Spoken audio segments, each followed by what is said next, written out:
Welcome back. Thank you guys for coming. I'm just getting back into the reading of this new Jehovah's Witness publication. It's called Pure Worship of Jehovah. And we are on chapter 2. It's going to be a really interesting read, I'm hoping. So let's just jump into it. So at the beginning, it says here the focus of this chapter. I've noticed at the beginning of each chapter they've had a focus. I mentioned that in the last one, I think. It says, a history of Jehovah's arrangement for pure worship. So that's the focus of this chapter, a history of Jehovah's arrangement for pure worship. And the chapter's name is God Approved Their Gifts. Hebrews 11:4. Apparently that's a quote. Okay, so here's paragraph 1. Abel carefully inspects his flock. He has lovingly raised these animals from birth. Now he selects some, slaughters them, and presents them as a gift to God.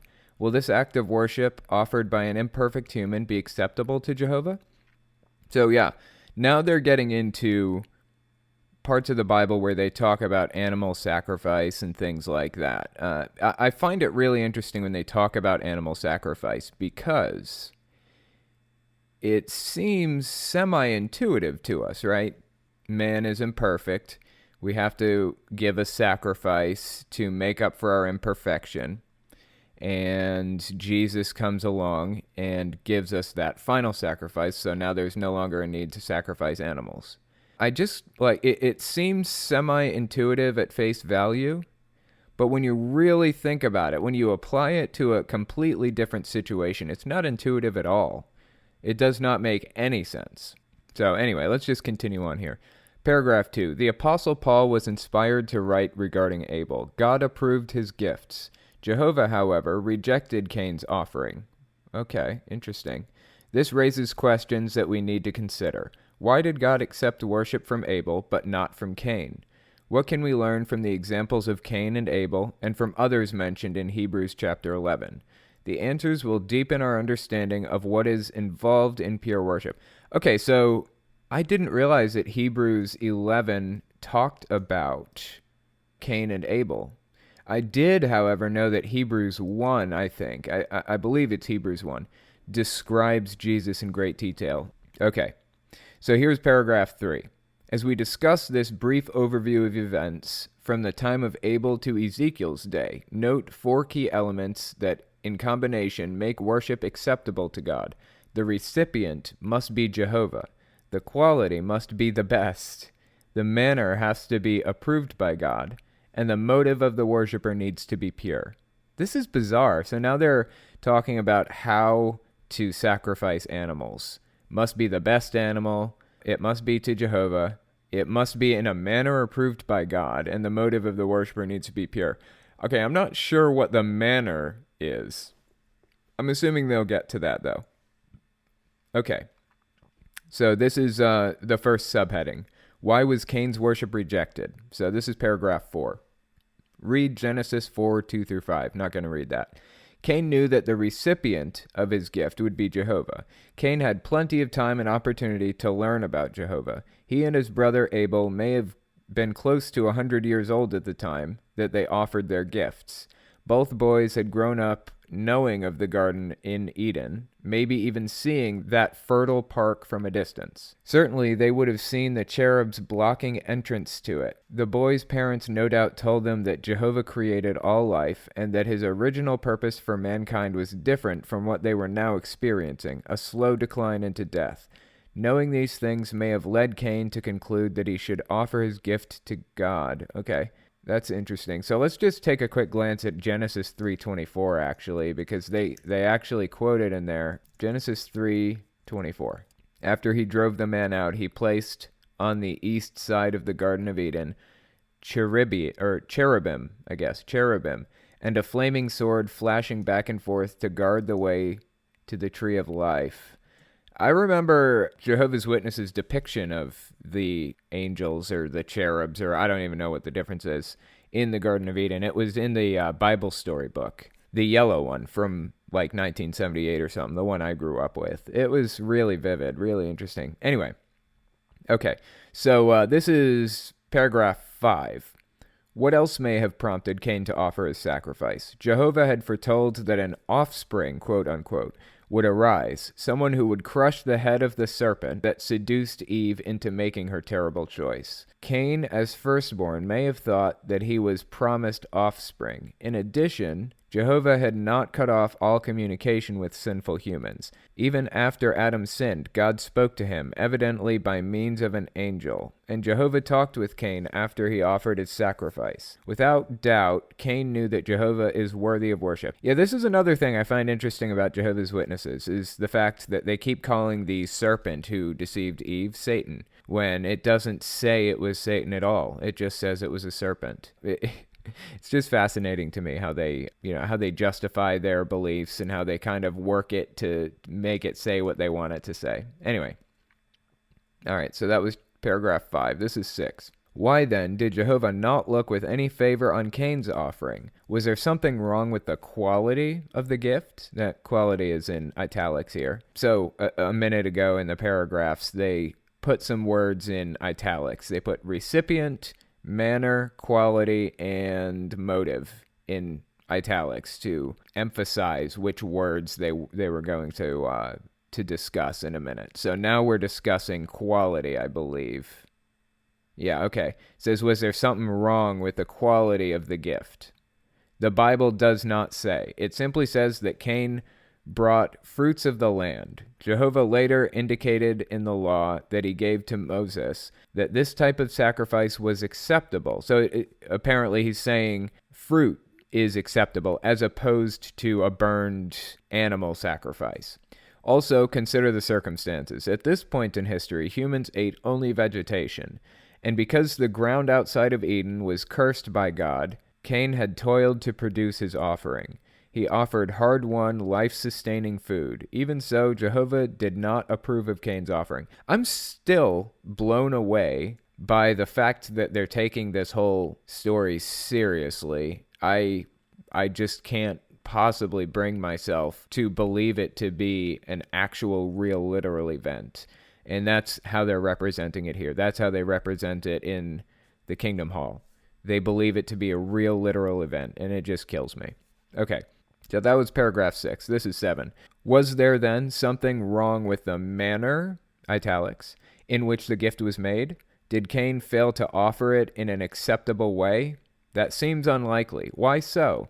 Because when Jehovah rejected Cain's offering, he did not condemn the manner in which the offering was made. In fact, there's no mention of how either Cain or Abel made their offering. What then was the problem? Okay, so they highlighted these 4 words, like I said a second ago. It was recipient, quality, manner, and motive. I'm wondering where they got those 4 words. Why did they highlight those 4 words specifically? Is it from a Bible verse? Because there's no verse quoted in that entire paragraph to describe those words, to reference those words in the Bible. Okay, so we're on paragraph 8 now. It says, Paul's inspired words to the Hebrews show that Cain's motive for making the offering was not pure. Motive is in italics again. Cain lacked faith. That's why Jehovah did not look with any favor on Cain, the man himself, not just his offering. Jehovah is a loving father. Ugh, God, this is making me cringe, something fierce. Jehovah is a loving father. Oh, why did I say it again? So he kindly tried to correct his son, but Cain, in effect, slapped away Jehovah's helping hand. Cain's figurative heart festered with works of the imperfect flesh, hostility, strife, jealousy. Cain's bad heart made any other positive aspects of his worship worthless. His example teaches us that pure worship requires more than just an outward display of devotion to Jehovah. Okay, so this is basically saying that Cain was a bad person, and that is why Jehovah didn't accept his sacrifice. However, as far as I know, Cain actually was loyal or whatever. He just committed murder. That was like the first sin or whatever, right? It seems strange to me. I mean, the guy's heart seems to be pure. He's just tainted with imperfection. Can God really blame him for that? Ultimately, I would place the blame on God's shoulders. He knew what was going to happen if he's omnipotent, as they claim, right? He knew that they were going to sin. He knew they were going to eat that fruit. He knew the serpent was going to deceive Eve and all that junk, and he let it happen. He created them knowing that was going to happen, and he let it. How can he possibly blame this guy for this outcome? It just blows my mind. Okay. So that was that was paragraph 8, I believe. Yeah, that was paragraph 8. Okay, so this is paragraph 9. The Bible record tells us much about Cain. Record. Notice how they call it the Bible record. The Bible record tells us much about Cain. We hear Jehovah speak to him. We read Cain's answers, and we even learn the names of his children and about some of the things they did. As for Abel, we have no record of his having children, and nothing he said is preserved in the Bible. Even so, Abel's actions still speak to us today. In what way? So as far as I know, according to this little Bible story, Cain murdered Abel before he had children. That's why they're pointing that out. So we're all offspring of Cain's children, and we're all bad as a result. Or something. I don't even know. So that was the end of that subheading. This next one is called Abel Sets the Pattern for Pure Worship. I guess it was before he died. Okay, paragraph 10. Abel made his offering to Jehovah, knowing that he is the only worthy recipient. There's that word again, recipient. They have it in italics. The quality, italics, of the gift was the best. Abel selected some firstlings of his flock. Although the record does not... The record, again, they're talking about the record, as though it's solid proof of this event taking place. The record does not state whether he sacrificed them on an altar or not. The manner, italics, in which he offered his gift was obviously acceptable. But what stands out about Abel's gift, the example that still instructs us after some 6 millenniums, isn't it millennia? That's weird. They said millenniums. Okay. Is his motive, italics, for giving it. Abel was stirred by faith in God and by a love of Jehovah's righteous standards. How do we know? We don't. We don't know. In fact, we don't know that any of this is true. This is... For all we know, this could be completely made up. And it's just killing me that they're taking this at face value right now. Okay, so this is paragraph 11. I'm wondering how many paragraphs there are in this chapter. Let me just take a quick glance through here, because I feel like I'm setting a faster pace than I did last time. Okay, so there are 30 paragraphs in this chapter. Okay, so we were on 11. Let's get back to 11. Let's see. Oh, there's more of that artwork I'm looking at here. Man, I wish you guys could see this. Really beautiful artwork, honestly. It's really nice artwork. Okay. And this one isn't violent, too. So it won't give children nightmares. This specific picture won't. There are some of those in here, though. Okay, paragraph 11. First, consider what Jesus said about Abel, a man he knew well. Jesus was alive in heaven when Abel walked the earth. Jesus was keenly interested in this son of Adam. So Jesus was providing eyewitness testimony when he described Abel as a righteous man. Okay, now it's about to get interesting. A righteous person is someone who acknowledges that Jehovah should set the standard of right and wrong.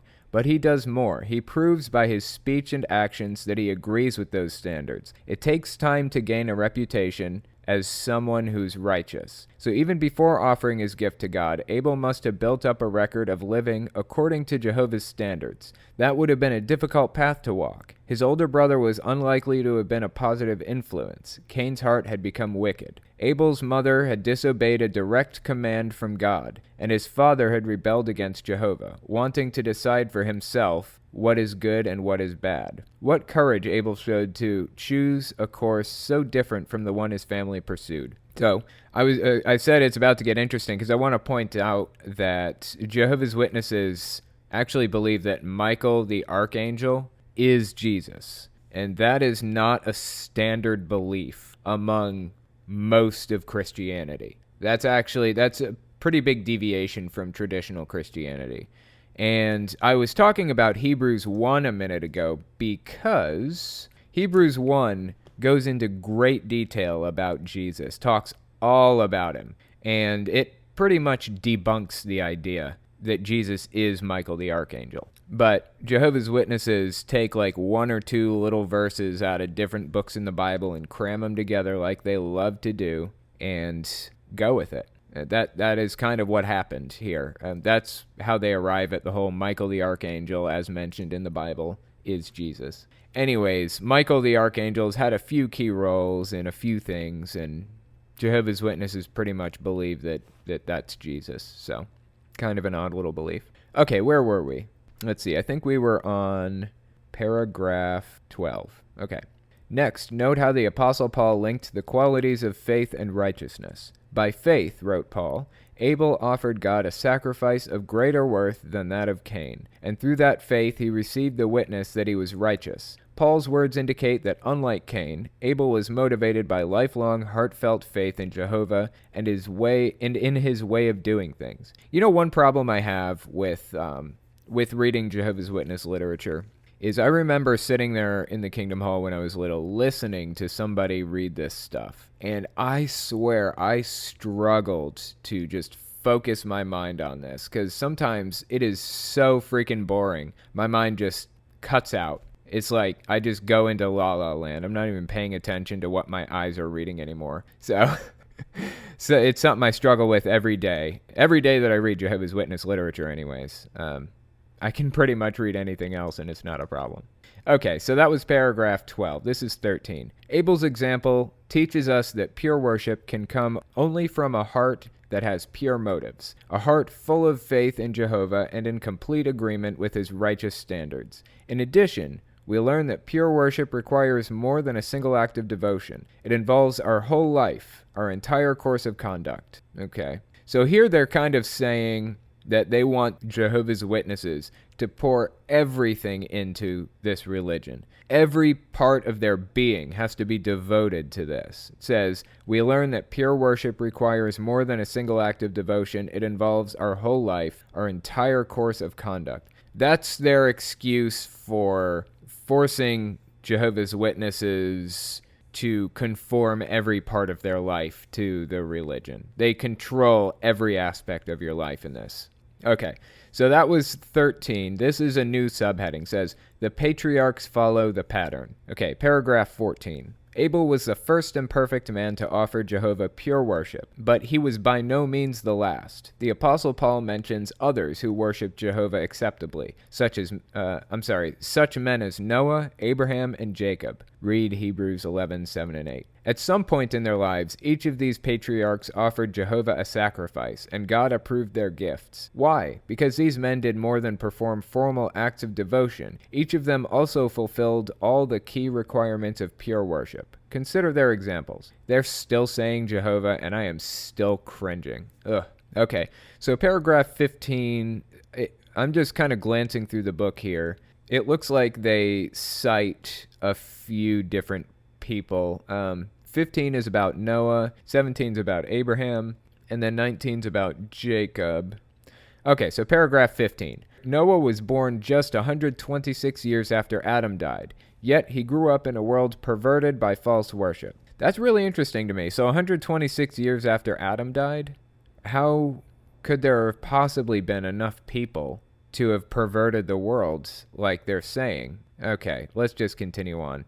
Of all the families alive on earth just prior to the flood, only Noah and his family served Jehovah acceptably. After surviving the flood, Noah felt moved to construct an altar, the first specifically mentioned in the Bible, and to offer sacrifices to Jehovah. By this heartfelt act, Noah sent a clear message to his family and to the rest of the human race that would descend from him. Jehovah, God, I'm still cringing, man. I swear I'm going to become numb to this name by the end of this book, I hope, and it's not even going to sound like a real word anymore. We'll see how it plays out. Anyway, by his heartfelt act, Noah sent a clear message to his family and to the rest of the human race that would descend from him. Jehovah is the only worthy recipient, italics, of worship. Of all the animals available to him for sacrifice, Noah chose some of all the clean animals and of all the clean flying creatures. These were the best quality, italics, offerings, because Jehovah himself had declared them clean. Okay, so that was paragraph 15. This is 16. Noah offered these burnt sacrifices on the altar he built. Was this manner, italics, of worship acceptable? Yes, the account says that Jehovah found the aroma from the offering pleasing and then blessed Noah and his sons. That's creepy. He likes the smell of dead burning flesh. That's extremely scary. I don't think I enjoy that smell very much myself. Luckily, I've never smelled it. Hope I don't ever have to. I imagine I won't like it if I do. However, Jehovah accepted the offering primarily because of Noah's motive, italics, for giving it. The sacrifices were one more expression of Noah's strong faith in Jehovah and in his way of doing things. Because Noah so consistently obeyed Jehovah and upheld his standards, the Bible says that he, quote-unquote, walked with the true God. As a result, Noah gained a lasting reputation as a righteous man. Okay, that's interesting. Yeah, that's kind of creepy, man. He enjoys the aroma of dead, burned flesh. That's really scary stuff. Okay, so that was 16. This is 17. We're starting with Abraham now. Abraham was surrounded by false worship. The city of Abraham's home, was dominated by a temple honoring the moon god Nana. Even Abraham's own father at one time worshipped false gods. Yet, Abraham chose to worship Jehovah. He likely learned about the true God from his ancestor Shem, one of Noah's sons. Their lives overlapped by 150 years. The moon god Nana. Interesting. Okay, so this is paragraph 18. Throughout his long life, Abraham offered many sacrifices, but these formal acts of worship were always directed to the only worthy recipient, italics again, Jehovah. Was Abraham prepared to give Jehovah the best quality, italics, offering? That question was answered beyond doubt when Abraham showed his willingness to sacrifice his beloved son Isaac. Okay. Yeah, so the dude was told, a voice in his head told him to sacrifice his son? Are we not going to talk about that? That's freaking crazy. What is going on here? And they're lauding this guy as a hero, that he was willing to murder his child because a voice in his head told him to. What am I reading right now? Okay. On that occasion, Jehovah spelled out exactly the manner, italics again, in which Abraham should make the sacrifice of his son. This is freaking nuts. And Abraham was willing to follow that direction down to the last detail. It was Jehovah who stopped Abraham from actually killing his son. Actually, as far as I can remember, this could be incorrect. I think the Bible verse says an angel stopped it, not Jehovah specifically. Ugh, God, that name. Not God specifically. Jehovah accepted Abraham's acts of worship because they were offered by a man whose motives, italics, were pure. Abraham put faith in Jehovah, wrote Paul, and it was counted to him as righteousness. Whew, this is going to be a rough book to get through if they keep saying that name. Okay, paragraph 19. Now it starts in on Jacob, which is, I believe, Isaac's son. Jacob spent much of his life in Canaan, the land Jehovah had promised to Abraham and his descendants. It was a place where people had become engrossed in worship so perverted that Jehovah said that the land would vomit its inhabitants out. When he was 77 years old, Jacob left Canaan, married, and later returned with a large household. Some of his family, however, had been influenced by false worship. Even so, when Jehovah invited Jacob to go to Bethel and build an altar, Jacob acted decisively. He first told his family, "Get rid of the foreign gods that are in your midst, and cleanse yourselves." He then faithfully followed the instructions he had received. Okay, that's pretty interesting stuff. Now it's just kind of telling the history that the Bible outlines about Jacob, and they're taking it as literal history. That was that was paragraph 19. I'll stop mixing those up soon. This is, oh my God, I'm doing it again. This is paragraph 20. Jacob built a number of altars in the promised land, but the recipient, there's the italics again, of his worship was always Jehovah. The quality, italics, of his sacrifices, the manner, italics, in which he worshipped God, and his motive, italics again, for doing so, were such that the Bible refers to Jacob as blameless, an expression that describes those who are approved by God. By his entire life course, Jacob set an outstanding example for the nation of Israel, which would descend from him. Okay, so there you go. The nation of Israel descends from Jacob. He has 12 sons, as far as I know. He has 12 sons, and each son becomes a tribe of its own. So the tribe of Levi, the tribe of this or that. Okay, so this is paragraph 21. What can we learn about pure worship from the example set by the patriarchs? Like them, we're surrounded by people, maybe even family members, who could distract us from giving Jehovah exclusive devotion. You hear, you guys listening to this? To resist such pressure, we must develop strong faith in Jehovah and be convinced that his righteous standards are best. We express that faith by obeying Jehovah and by devoting our time, energy, and resources to serving him. How encouraging it is to know that when we worship Jehovah to the best of our ability, in the way he asks, and with pure motives, he views us as righteous. So this is them pushing that whole shunning thing again. This is them pushing that whole, it says right here, let's see. Like them, we're surrounded by people, maybe even family members, who could distract us from giving Jehovah exclusive devotion. That means if your family members are distracting you from being Jehovah's Witness in any way, ditch them, get rid of them. Jehovah's Witnesses are more important than family. They want to break down that family bond as best they can, and they're driving that home right here in paragraph 21. That's pretty messed up, man. That's really sad stuff. We only have like 2 pages to go, but it's okay. I'll just wait. Okay, well, that's our 30. I appreciate you guys coming and giving it a listen, and I will see you guys next week.